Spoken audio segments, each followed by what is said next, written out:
Hello दोस्तों, मेरा नाम है धीरेन्द्र सिंह। आज की इस वीडियो में हम बात करेंगे financial statements of sole proprietorship का क्वेश्चन नंबर 8 और 9 दोनों एक ही वीडियो में कवर करने वाले हैं। बहुत ही छोटे छोटे क्वेश्चन है। ये क्वेश्चन आज हम ढंग से क्लियर करेंगे, लेकिन इससे पहले अगर आपने इससे पहले वाली वीडियोस नहीं देखी है, वो भी मैंने बना रखी है।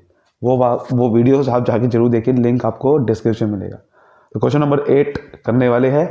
इसमें आपको बनाना क्या है? ट्रेडिंग अकाउंट बनाना है। ट्रेडिंग अकाउंट किस तरह से बनता है, चलिए स्टार्ट करते हैं। देखिए, हमने बना दिया format trading account for the year ended. Question में ये लिखा हुआ था कि देखो 31 मार्च को ट्रायल बैलेंस गिवन है, तो ट्रेडिंग अकाउंट भी कब बनेगा? 31 मार्च 2023 में बनेगा। वो लिख दिया। फॉर्मेट आपको बताइए, डेबिट क्रेडिट, ठीक है, पर्टिकुलर्स अमाउंट। अब आपको सबसे पहले क्या करना होता है, यहाँ पर लिखना होता है, आपको याद होगा ट्रेडिंग अकाउंट किस तरह से बनता है। यहाँ पर ओपनिंग स्टॉक लिखना होता है सबसे पहले। फिर क्या लिखना होता है? परचेजेस में से फिर परचेज रिटर्न माइनस कर देते हैं, फिर सारे डायरेक्ट खर्चे आते हैं। क्वेश्चन में क्या दे रखा है? देखो, सबसे पहले ओपनिंग स्टॉक ही दे रखा है, बट ओपनिंग स्टॉक में भी दो हिस्से हैं, क्योंकि ये पिछले क्वेश्चन में नहीं था। स्टॉक में क्या क्या आता है? रॉ मटेरियल भी आते हैं, फिनिश गुड्स भी आ सकते हैं, एक और होता है वर्क इन प्रोग्रेस, जो नीचे दे रखा है। जैसे ये स्टॉक में 3 चीजें आती है। बाकी क्वेश्चन में ऐसा नहीं देता था, लेकिन इस क्वेश्चन में वो 3 चीजें या 2 चीजें दे दी। रॉ मटेरियल भी दे दिए, फिनिश गुड भी दे दिए। वर्क इन प्रोग्रेस में नहीं दी, कोई दिक्कत नहीं है, इसका मतलब वर्क इन प्रोग्रेस नहीं होगा ओपनिंग स्टॉक के अंदर। लेकिन इस बार कह रहा है कि अब ओपनिंग स्टॉक में अब क्या लेंगे, सीधा डायरेक्ट नहीं लेना, इसको दोनों चीज़ों को लेना होगा, रॉ मटेरियल भी फिनिश गुड भी। क्योंकि कई बार क्या होता है, सामान हमने कच्चा सामान खरीदा या फिर हमने बना बनाया सामान खरीद लिया, तो सब चीज़ें रॉ मटेरियल ये मतलब स्टॉक में ही आती है। ठीक है, रॉ मटेरियल यानी कि मैंने कोई कच्चा सामान था या फिर जो बन के तैयार हो गया तो मैं बेच नहीं पाया, वो भी स्टॉक है। ठीक है, चलिए अब यहाँ पर लिखते हैं। यहाँ पर यहाँ लिखेंगे टू ओपनिंग स्टॉक। पिछले साल के एंड में जो स्टॉक पड़ा हुआ है वो हमारे लिए एक खर्चा है, जो पहले हुआ था बट उसको इस्तेमाल नहीं किया ना, इस साल इस्तेमाल कर रहा हूँ, तो वो ओपनिंग स्टॉक आएगा। इसमें जो जो आएगा वो सारा लिख देते हैं। जैसे कि रॉ मटेरियल आएगा, रॉ मटेरियल का अलग है, तो रॉ मटेरियल का अलग अमाउंट है ना, तो वो अलग लिखते हैं, तो रॉ मटेरियल्स। और उसके बाद फिनिश गुड्स, ठीक है, रॉ मटेरियल दे रखे हैं हमारे 80,000 के, फिनिश गुड दे रखे हैं 1,40,000 के, दोनों को लिख देते हैं। अमाउंट आपकी 2,20,000 पे ही आएगी। उसके बाद क्या लिखते हैं, आपको याद होगा, परचेजेस लिखते थे। तो परचेजेस देखो क्वेश्चन में दे रखा है, ये रहा परचेजेस दे रखा है 3,60,000 पे। उसके बाद उसमें से रिटर्न भी माइनस कर देते। वैसे पहले ये देते हैं, क्या लिखेंगे, टू परचेजेस 3,60,000 पे लिखेंगे। इसमें इसको अब अभी इनर कॉलम में लिख देते हैं, क्योंकि कहीं ना कहीं रिटर्न भी होगी, क्योंकि आपको पता है रिटर्न माइनस करते हैं, लेस परचेज रिटर्न, तो रिटर्न भी होगी तो वो भी माइनस कर देते हैं। तो देखते हैं हमारी परचेज रिटर्न अब क्या दे रखे क्वेश्चन में। देखो ये रिटर्न्स दे रखे, रिटर्न्स में 2 हिस्से है, परचेज की अलग है, सेल की अलग है। हमें परचेज की देखनी है। परचेज की रिटर्न कितनी है? 10,000 रुपये है। तो 10,000 पे हम क्या करेंगे, इसको इसमें से माइनस कर देंगे, तो आ गया 3.5 लाख रुपये। इसका मतलब नेट परचेजेज आ गई। फिर हम जो भी डायरेक्ट खर्चे होते हैं वो हम यहाँ पर लिखते हैं। और अगर आप ध्यान से देखोगे डायरेक्ट खर्चे कौन कौन से गिवन है, देखो फैक्ट्री के खर्चे डायरेक्ट खर्चे होते हैं। फैक्ट्री एक्सपेंसिव ट्रेडिंग अकाउंट के अंदर आता है, बिकॉज ये फैक्ट्री ये सामान को बनाने से रिलेटेड है। ट्रेडिंग अकाउंट में खर्चे कौन से आते हैं? सामान को बनाने से रिलेटेड और खरीदने से रिलेटेड। फैक्ट्री के खर्चे आएंगे 90,000 रुपये। ठीक है, और फ्रेट वाला खर्चा ट्रांसपोर्टेशन का होता है, वो इनवर्ड वाला आएगा। इनवर्ड वाला खरीदने से रिलेटेड होता है, आउटवर्ड वाला बेचने से रिलेटेड होता है। तो फ्रेट का इनवर्ड वाला खर्चा आएगा, आउटवर्ड वाला नहीं आएगा, हमें बेचने वाला नहीं लेना, खरीदने वाला लेना। तो फैक्ट्री के खर्चे लिख लेते हैं हमारा 90,000 रुपये। ठीक है, तो यहाँ लिखते हैं टू फैक्ट्री एक्सपेंसेस 90,000 रुपये। ठीक है, उसके बाद फ्रेट वाला खर्चा वो भी तो आएगा, क्योंकि वो भी हमारा बेचने से रिलेटेड नहीं है, खरीदने से रिलेटेड है। कौन सा वाला? इनवर्ड वाला। तो टू फ्रेट इनवर्ड्स 20,000 पे, ये भी आएगा। क्लियर होगी बात। अब यहाँ पर लिखते हैं, क्या लिखते हैं मुझे बताओ, सेल्स। जी हाँ, अब देखो सेल हमारे क्रेडिट साइड पे आता है, तो देखो सेल दे रखी है हमारे, सेल आप देखोगे तो 7 लाख रुपए की सेल हुई थी, वो भी आएगा। 7 लाख रुपए सेल हुई, क्रेडिट साइड पे लिखेंगे, तो यहाँ लिखेंगे bye sales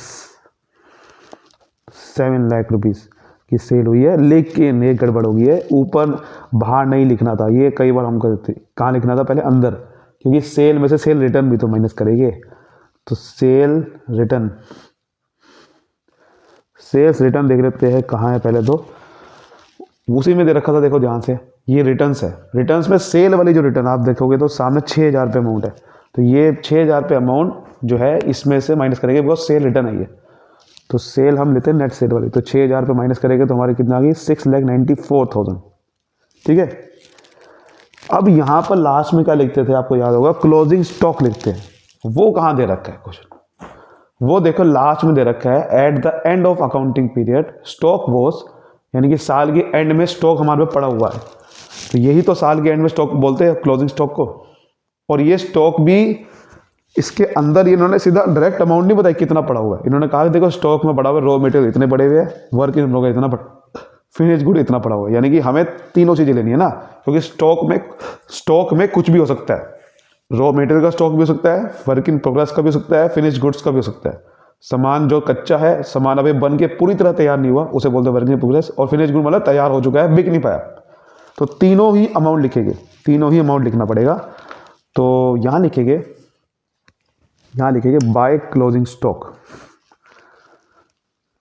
by closing stock, अलग अलग स्टॉक है तो तीनों के नाम लिख देते हैं।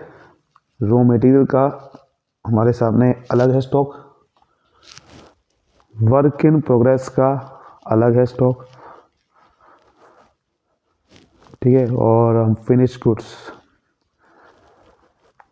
अब देखो रॉ मटेरियल का दे रखा था 70,000 का, और ये दे रखा था 20,000 का, और ये दे रखा था 1,10,000 का, तो टोटल मिला के कितना हो गया, 2 लाख का। ठीक है, 2 लाख का स्टॉक हो गया। इसको पहले टोटल कर लेते हैं, बड़ी साइड हमेशा ज़्यादातर इसमें कौन सी आएगी, क्रेडिट साइड ही आएगी, तो पहले इसका टोटल कर लेते हैं कितना आ रहा है। आप यहाँ से देखोगे तो 8,94,000 आ रहा है, यही टोटल यहाँ आना चाहिए 8,94,000। अब 8,94,000 में जब इसको माइनस कर देंगे तो यहाँ पर क्या आएगा, ग्रॉस प्रॉफिट आएगा, तो यहाँ पर लिखिए ग्रॉस प्रॉफिट कैरिड डाउन। ठीक है, अब माइनस इसमें से कर देते हैं 8,94,000 को, इसमें से जब माइनस करेंगे 2,20,000 माइनस करेंगे तो कितना आ गया, ये आ गया 6,74,000। उसमें 3.5 लाख माइनस कर देते हैं तो कितना आ गया, 3,24,000। 3,24,000 में से 1,10,000 पे गए, कितना आ गया, ठीक है, एक मिनट जरा, सॉरी एक हमने गलती कर दी थी, यहाँ पर एक वेजिस भी दे रखा था, वेजिस, वो हमने देखा, वेजिस भी हमारा डायरेक्ट खर्चा होता है, वो वेजिस 1,30,000 पे थी, वो हमने लिखा ही नहीं गलती से, तो वेजिस भी तो आएगा, वो भी डायरेक्ट खर्चा होता है, फैक्ट्री में देते हैं वेजिस, तो यहाँ लिख देते हैं 2 वेजिस 1,30,000 रुपये की दे रखी थी। तो जैसे मैंने इसमें 1,10,000 से माइनस करा था तो वो कितना आ जाता, ये आ जाता हमारे सामने 2,14,000। 2,14,000 में 1,30,000 गए, 84,000, तो 84,000 पे आपका आंसर। ये आपको करना था, ग्रॉस प्रॉफिट ही निकालना था। सो उम्मीद करता हूँ यहाँ तक आपको समझ में आ गया। अब नेक्स्ट क्वेश्चन की तरफ बढ़ते हैं। 9, इसमें क्या लिखा है, एडजस्टेड, बेसिकली सॉरी आपको इसमें भी ट्रेडिंग अकाउंट ही बनाना है, लेकिन सबसे पहले क्या लिखा हुआ है, एडजस्टेड परचेजेस।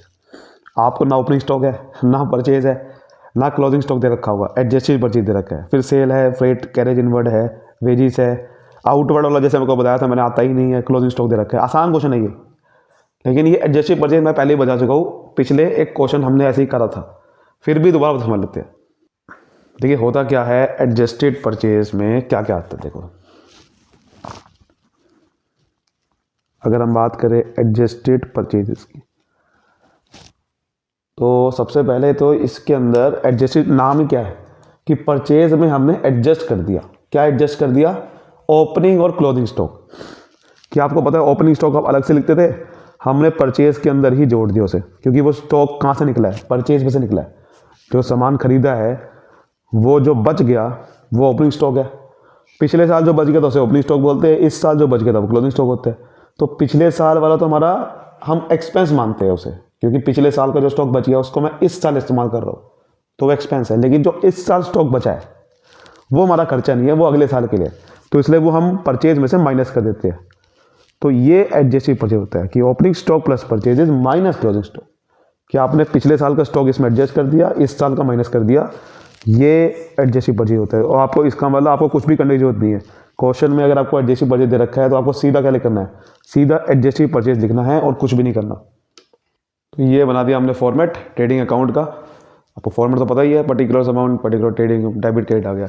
अब देखिए क्वेश्चन में क्या लिखा था, ऊपर पहले लिखा है एडजस्टेड परचेज ही लिखा हुआ है 5.5 लाख। तो पहले 5.5 लाख रुपये एडजस्टेड परचेज आएगा, क्योंकि 5.5 लाख में एडजस्टेड परचेज का मतलब क्या है, इसके अंदर ओपनिंग स्टॉक भी है, क्लोजिंग स्टॉक माइनस हो रखा है पहले से ही। तो हमें ना तो ओपनिंग स्टॉक लिखना है, ना परचेज लिखना है, ना क्लोजिंग स्टॉक कहीं भी लिखना है। सीधा क्या लिखना है, टू एडजस्टेड परचेजेस। ये देखिए 5.5 लाख रुपये सीधा लिख दीजिए, बहुत आसान हो जाएगा क्वेश्चन हमारा। अब तो ओपनिंग स्टॉक आ चुका है, परचेज। अब सीधा क्या लिखना है, सारे खर्चे लिखने हैं। इसके अंदर खर्चे नहीं है, बस डायरेक्ट एक्सपेंसेस देखो नहीं है इसके अंदर। तो डायरेक्ट एक्सपेंसेस अब आपको सारे लिखने हैं जो जो आपको दे रखे क्वेश्चन में। तो कौन कौन से दे रखे हैं, देखिए फ्रेट और कैरेज इनवर्ड। फ्रेट इनवर्ड भी आता है, कैरेज इनवर्ड भी आता है, तो ये वाला खर्चा आएगा। वेजिस, वेजिस आपका मजदूरी आपका आएगी, फैक्ट्री का खर्चा है, ये नहीं आएगा आउटवर्ड वाला बस, ठीक है। तो आपका वेजिस भी आएगी, सारे आएंगे। टू वेजिस, तो टू वेजिस सबसे पहले को वेजिस दे रखी थी 7,000 रुपये की, तो ये तो आएगी, ठीक है। उसके बाद to freight and carriage inwards, ये भी आएगा 3,000 रुपये दे रखा था। उसके बाद आउटवर्ड वाला नहीं आएगा। अब इस साइड पे आते हैं, इस साइड पे क्या क्या आएगा भैया, सेल्स आती है, क्लोजिंग स्टॉक आता है। देखो क्वेश्चन में कहाँ दे रखा है, ये रही सेल्स, 6,25,000 की सेल दे रखी है, क्लोजिंग स्टॉक भी दे रखा है 50,000। लेकिन मैंने आपको क्या बताया, क्लोजिंग स्टॉक ऑलरेडी माइनस हो रखा है, किसके अंदर से, एडजस्टेड परचेज में से। तो आपको दोबारा माइनस नहीं करना, पहले से ही एडजस्टेड परचेज माइनस हो रखा है, तो दोबारा से आपको क्लोजिंग स्टॉक नहीं लिखना है। यही तो समझने वाली बात है। तो क्या लिखेंगे, सिर्फ सेल लिखेंगे, रिटर्न वगैरह कुछ है ही नहीं, तो सीधा सेल लिखेंगे 6,25,000। क्लोजिंग स्टॉक नहीं लिखना, क्योंकि इसमें से माइनस ऑलरेडी हो रखा है, दोबारा माइनस नहीं करोगे आप। माइनस ही तो करते हैं क्लोजिंग स्टॉक को इधर लिख के, लेकिन वो पहले से इसमें माइनस हो रखा है, तो कुछ नहीं आप करना, सीधा हमें आंसर निकालना। तो इसका टोटल 6,25,000 रुपये आ रहा है इस साइड का, यहाँ पर भी 6,25,000 रुपये ही आना चाहिए, वो आ नहीं रहा है। 6,25,000 में से इन सबको माइनस कर देंगे, तो ध्यान से देखो 6,25,000 में 5,60,000 का माइनस करेंगे, ठीक है ना। सॉरी, 6,25,000 में क्या माइनस करेंगे, हाँ 6,25,000 में 5,60,000 माइनस करेंगे, तो आएगा 65,000 बचेगा। 65,000 पे आएगा, तो यही है ग्रॉस प्रॉफिट। तो to gross profit carry down, ठीक है, ऐसे करते हैं। सो उम्मीद करता हूँ आपको बहुत ही अच्छे से क्वेश्चन समझ में आ गया होगा। वीडियो को लाइक करिए, सब्सक्राइब करिए, फैला दीजिए उन लोगों के साथ भी जिन लोगों को अच्छे समझ में नहीं आता है। चलिए बिना कोई देरी के खत्म करते हैं। Thank you so much.